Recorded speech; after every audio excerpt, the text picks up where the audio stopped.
Baik, kita awali, kita kenalan dulu sama beliau ini, tokoh besar yang luar biasa dalam sejarah Islam. Katanya Imam Ahmad, kalau ada pandangan bahwa setiap 100 tahun nanti akan lahir seorang mujaddid, pembaharu besar. Nah, menurut Imam Ahmad, Imam Syafi'i adalah salah satu di antaranya.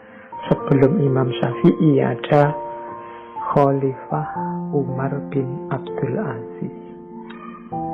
Ini pendapatnya Imam Malik.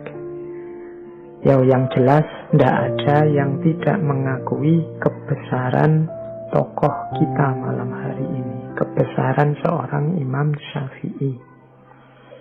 Beliau ini lahirnya di Gaza, Palestina yang sekarang bermasalah.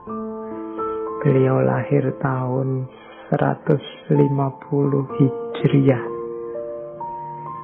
Kalau dikrus ke Masehi sekitar tahun 767 Masehi, jadi sekitar abad ke-8. Tanggalnya 28 Agustus. Nanti beliau ini meninggal tahun 820 Masehi. Jadi usia beliau tidak terlalu panjang, sekitar 54 atau 53 tahun. Tapi karya dan peninggalan beliau luar biasa.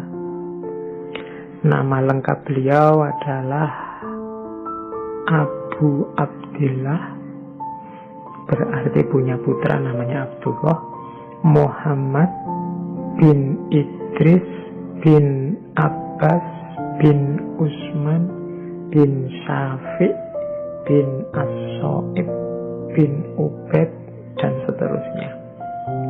Ini kalau dalam tradisi Timur Tengah ini silsilah ini penting sehingga dijaga benar rangkaiannya, diingat-ingat. Nah, kalau dalam silsilahnya Imam Syafi'i ini nanti bertemu dengan nasabnya Kanjeng Nabi Muhammad itu di Abdul Manaf bin Qusay. Jadi ini nanti nasabnya ketemu dengan nasabnya Kanjeng Nabi. Imam Syafi'i ini yatim sejak usia 2 tahun dan nanti beliau dibesarkan dengan sangat serius khususnya untuk menimba ilmu oleh ibunya. Ibunya Imam Syafi'i ini waktu mengandung bermimpi dari perut beliau keluar bintang. Yang bintang ini kemudian pecah dan memancarkan cahayanya ke banyak negeri. Nah, ini terus ada yang meramalkan bahwa putra beliau nanti akan jadi orang besar yang memberi banyak manfaat. Nah, ada kalimat yang terkenal sekali dari Imam Ghazali tentang masa kecil beliau. Beliau bilang begini, saya hafal Al-Quran usia 7 tahun dan hafal Al-Muwatta usia 10 tahun. Nah, bisa dibayangkan ya kecerdasan seorang Imam Syafi'i. Umur 7 tahun sudah hafal Quran, umur 10 tahun hafal kitabnya Imam Malik yang kita bahas minggu lalu, Al-Muwatta, yang isinya sekitar 1.700-an hadis. Nah, ini Imam Ghazali hafal pada usia 10 tahun. Ya, ini saja sudah menggambarkan bagaimana cerdasnya seorang Imam Ghazali.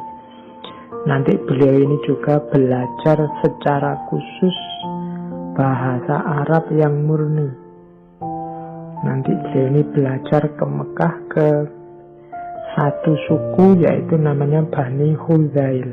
Bani Huzail ini suku yang terkenal kefasihannya dalam bahasa Arab. Dan di sanalah nanti Imam Ghazali berguru tentang bahasa Arab.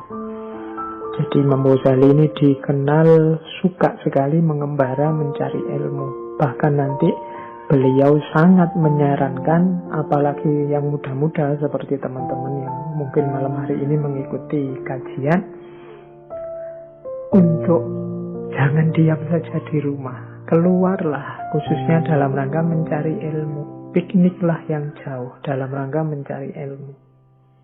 Imam Ghazali sendiri nanti banyak mengembara kemana-mana. Meskipun beliau lahirnya di daerah Gaza, Palestina, nanti beliau punya guru di Mekah yang terkenal sekali, yaitu Imam Muslim bin Khalid Az-Zanji.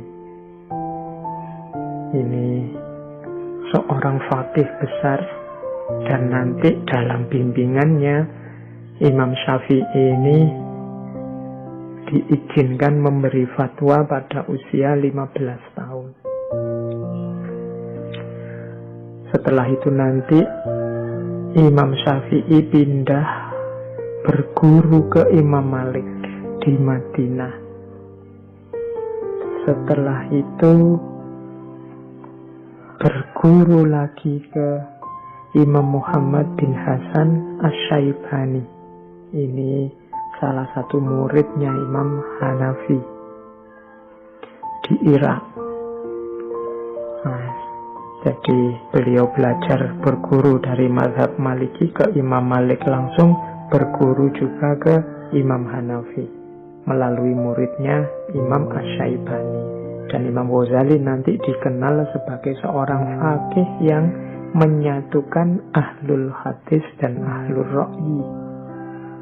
Sebelum itu terjadi perdebatan-perdebatan, perselisihan pendapat antara dua mazhab ini. Dan nanti Imam Syafi'i dikenal sebagai ulama yang menyatukan dua pendapat ini. Beliau juga nanti sempat ke Yaman untuk belajar pada Syekh Yahya bin Husain. Dan setelah itu beliau kembali lagi ke Irak. Nanti di akhir hidup beliau pindah ke Mesir. Di situ nanti terkenal ada istilah qaul qadim sama qaul jadid. Qaul qadim itu fatwa-fatwa Imam Syafi'i waktu beliau tinggal di Irak. Qaul jadid adalah fatwa-fatwa beliau waktu beliau sudah pindah ke Mesir. Di Irak nanti beliau punya banyak murid, misalnya termasuk Imam Ahmad. Di Mesir juga beliau punya banyak murid. Yang terkenal misalnya Al-Buwaiti atau Al-Muzani. Nah, ini gambaran ringkas profil intelektual seorang Imam Syafi'i. Karya-karya beliau sangat banyak. Ya, yang paling populer, yang sering kita dengar biasanya dua. Yang pertama Ar-Risalah, bidang usul fikih, dan yang kedua Al-Um, untuk fatwa-fatwa fikihnya.